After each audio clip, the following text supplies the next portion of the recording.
Hello friends, welcome back to my channel. ఈరోజు breakfast రెసిపీతో మేము ముందుకు వచ్చానండి. రెసిపీ వచ్చేసి పూరి విత్ సాగు అండి. చాలా సాఫ్ట్గా వచ్చేసింది. అందులోకి కర్రీ వేసుకొని తింటే చాలా ఇష్టంగా తింటారు. ఈవెన్ పిల్లలు కూడా చాలా ఇష్టంగా ఉంటుంది. సో నేను ఎలా చేశానో మీకు చూపించబోతున్నాను. ఫుల్ వీడియో చూసేయండి, స్కిప్ చేయకుండా. సో ఫస్ట్ ఎలా చేశానో చూపిస్తాను, వచ్చేయండి. సో నేను ఇక్కడ కొద్దిగా 1 కప్పు గోధుమ పిండి తీసుకున్నాను. అందులోకి కొద్దిగా సాల్ట్, కొద్దిగా రవ్వ కూడా యాడ్ చేశానండి. రవ్వ యాడ్ చేయడం వల్ల పూరి ఆయిల్ పీల్చకుండా ఉంటుందండి, ఆయిల్ వెళ్ళకుండా ఉంటుంది. సో అందుకని యాడ్ చేసుకొని ఇలా వాటర్ వేసుకొని బాగా మిక్స్ చేసుకున్నాను మెత్తగా. సో మెత్తగా చేసుకున్న తర్వాత ఒక 10 మినిట్స్ సపరేట్ పెట్టుకున్నాను. తర్వాత చిన్న చిన్న గుంటలు చేసుకొని ఇలా పూరిలాగా నేను ప్రిపేర్ చేసుకున్నాను. ప్రిపేర్ చేసుకున్నాక పక్కన బాండిల్లో ఆయిల్ తీసుకొని, ఆయిల్ హీట్ ఎక్కాక ఒక్కొక్క పూరి అందులోకి వేసుకొని అటు ఇటు తిప్పుతూ బాగా వెయిట్ చేశాను. కానీ నేను ఇక్కడ పూరి పొంగుతుందని చూసాను. ఒక్కొక్క పూరి పొంగడం లేక ఒక్కొక్క పూరి పొంగింది. సో ఫైనల్గా అయితే నేను ఇలా పూరీలన్నీ చేసేసానండి.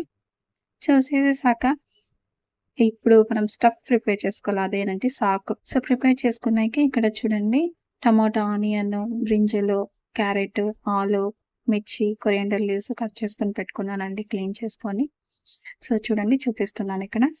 అండ్ ఒక బాండిల్ తీసుకున్నాను, అందులో ఒక ఆయిల్ వేసుకున్నానండి. ఆయిల్ వేడెక్కాక కొద్దిగా, సో ఇక్కడైతే కొద్దిగా ఆవాలు వేసాను. ఆవాలు వేసాక రెడ్ చిల్లీ వేసుకున్నాను, కొద్దిగా రెడ్ మిర్చి వేసుకున్నాక కరివేపాకు యాడ్ చేస్తున్నానండి. ఇక్కడ కరివేపాకు యాడ్ చేసుకున్నాక తర్వాత గ్రీన్ చిల్లీ కట్ చేసుకున్నాం కదా, గ్రీన్ చిల్లీ, అన్ని ఆనియన్స్, టమాటా అన్నీ ఇక్కడే వేసేస్తున్నానండి. సో వేసేసి ఆయిల్లో బాగా మిక్స్ చేశాక క్లోజ్ చేసి ఒక 10 మినిట్స్ పాటు వెయిట్ చేస్తే ఇవన్నీ కొద్దిగా మగ్గాలండి. మగ్గాలంటే ఉడికించాలి. ఉడికించిన తర్వాత పసుపు, సాల్ట్ వేసుకొని మిక్స్ చేసుకోవాలి. మిక్స్ చేసుకొని 10 మినిట్స్ పాటు అలా పెట్టేయాలి. తర్వాత ఇక్కడ సాగు మెయిన్ ఇంపార్టెంట్ వచ్చి ఇక్కడ శనగపిండి అండి. శనగపిండి కొద్దిగా వాటర్ వేసి బాగా మిక్స్ చేస్తున్నాను. వాటర్లో మిక్స్ చేశాక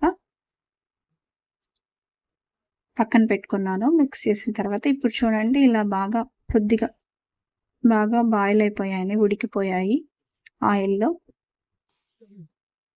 ఇప్పుడు పక్కన పెట్టుకున్న శనగపిండి మిశ్రమాన్ని ఇందులో వేస్తున్నాను.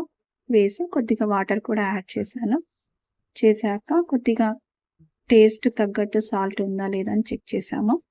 చెక్ చేసిన తర్వాత ఒక 5 మినిట్స్ 10 మినిట్స్ పాటు క్లోజ్ చేసేసి ఉంచేస్తే సరిపోతుందండి. సో ఇప్పుడైతే సాగు రెడీ అయిపోయిందండి. చాలా టేస్టీగా కూడా వచ్చింది. లాస్ట్లో ఫైనల్గా కొరియాండర్ లీవ్స్తో అలా గార్నిష్ చేసుకుంటే చాలా టేస్టీగా ఉంటుంది. ఈరోజు వచ్చేసి రెసిపీ పూరి విత్ సాగు. ఈ రెసిపీ మీకు నచ్చినట్టయితే please do like and share and subscribe.